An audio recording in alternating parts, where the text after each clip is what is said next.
Le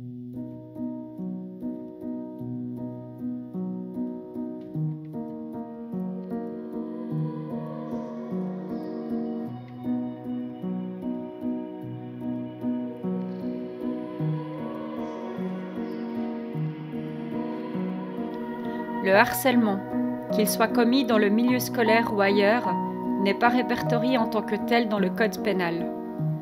Dès l'instant où un plaignant se présente pour le dépôt d'une plainte, notre rôle consiste donc à identifier le délit pénal correspondant à la narration des faits reportés par la victime, injures, menaces, voies de fait, calomnie, diffamation, chantage, extorsion, etc. Dans une seconde phase, une déposition de l'enfant victime peut être prise et signée par ce dernier dès l'instant où il est en âge de discernement, environ 12 ans. Cette plainte peut aussi être déposée par les parents en présence de la jeune victime, qui sera invitée à expliquer, dans le corps de la plainte, les circonstances et les tenants et aboutissants dans lesquels le délit a été réalisé. Une fois la plainte enregistrée, l'enquête pénale tendra à établir, par l'audition possible de personnes appelées à donner des renseignements et par des recherches diverses, la responsabilité des personnes identifiées comme auteurs présumés prévenus. Un résultat d'investigation résumant le résultat de nos recherches est ensuite transmis au tribunal des mineurs. Lorsque le tribunal des mineurs reçoit le rapport de police avec la plainte, plus les auditions effectuées en investigation policière, une enquête est ouverte et attribuée à un magistrat qui va instruire cette affaire et rendre une décision de clôture au terme de celle-ci. Si la personne qui est prévenue est reconnue coupable, une peine lui sera infligée en tenant compte de son âge, de ses antécédents et de la gravité des faits qui lui sont reprochés. En règle générale, le prévenu est entendu par le juge, que ce soit sur les faits ou sur sa situation personnelle. De même que la partie plaignante peut également être citée à l'audience du juge si cela est nécessaire. Enfin, en fonction des infractions envisagées, le juge peut tenter la conciliation ou mettre en œuvre une médiation en fonction de la particularité des cas.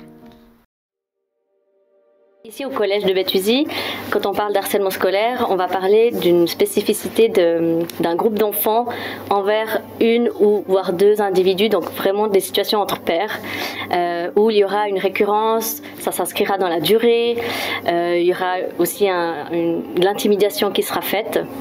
Enfin voilà, c'est toute une définition qui est déjà à éclaircir. On a de la chance dans ce collège, on a eu très peu de cas d'harcèlement scolaire. L'année passée, l'année scolaire dernière, il y en a eu 3 ou 4. Et puis cette année, il n'y en a pas encore. On a notamment par contre évidemment des situations de conflit qu'il ne faut pas confondre avec ces situations d'harcèlement scolaire. Donc les notions de conflit, évidemment, il y en a plusieurs. Nous, au parascolaire, on est là pour gérer ça, pour désamorcer ces situations. Encore une chance, on en a pas trop, ou celles qu'on a eues, on a pu les régler quand même assez vite et ça ne s'est pas transformé en harcèlement scolaire. Enfin, c'est vrai qu'on a quand même beaucoup d'acteurs professionnels autour des enfants pour les accompagner quand il y a des situations désagréables ou voire plus graves. Actuellement, il y a beaucoup de choses en évolution. On est vraiment dans une période où beaucoup de choses se mettent en place. Des collaborations se mettent en place aussi.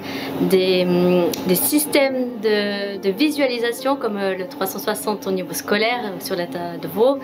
Voilà, où ça nous permet de visualiser tous les professionnels qui sont autour des enfants pour justement prévenir de plein de situations, que ce soit le harcèlement scolaire ou autre. Les collaborations, je pense, humaines sont pour moi la clé pour pallier au harcèlement, pour pallier à ces situations difficiles pour les enfants. Et on a la chance aujourd'hui d'avoir plein d'acteurs d'horizons différents, de professions différentes pour aider et accompagner des situations avec les enfants. Donc il faut prendre cette chance-là et développer ça.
qui arrivent à ma consultation, par exemple, pour ça.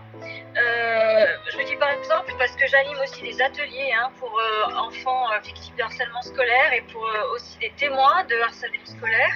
Au sein de ma consultation, il y a tout un temps pour déposer tout ce qui a été vécu de violences scolaires, si elles sont passées ou présentes. Et ça prend un certain temps parce qu'il faut beaucoup de courage pour les enfants victimes de harcèlement de faire cette démarche, de venir en parler, que ce soit en cabinet ou devant d'autres enfants. Il faut quand même quelques temps pour que l'enfant se prenne confiance et puisse déposer ce qu'il a souvent porté lourd comme un secret. On va travailler à consolider l'estime de soi et la confiance en soi. Et si nécessaire, j'utilise aussi le MDR, qui est une thérapie de désensibilisation émotionnelle pour traiter les traumatismes. J'utilise beaucoup de médias thérapeutiques, j'utilise le bac à sable, les balles émotions, les marionnettes pour les plus jeunes, le dessin, la pâte à modeler, le mouvement dans l'espace aussi beaucoup pour apprendre à se positionner, à sentir son corps, apprendre à dire non. Oui. Oui. Non. Oui. Non plus. Oui. Oui. Oui. Non. Non. Oui. Non. Oui. Oui. Non. Non. Non. Oui. Oui. Non. Non. Non. Oui. Oui. Oui. Non. Oui. Oui. Oui. Oui. Non. Oui. Non. Oui. Oui. Je Oui. pense, oui. Non. Oui, bien sûr. Non. Oui. Non. Jamais. D'une certaine manière, oui. Oui. Oui. Oui. Non. Oui. Oui. Non. Oui, ma fille. Oui. Non. Oui. Non. Non. Peut-être un peu, Oui. ouais. Non. Non. Oui. Oui. Non. Non. Non. Non. Non. Oui. Oui.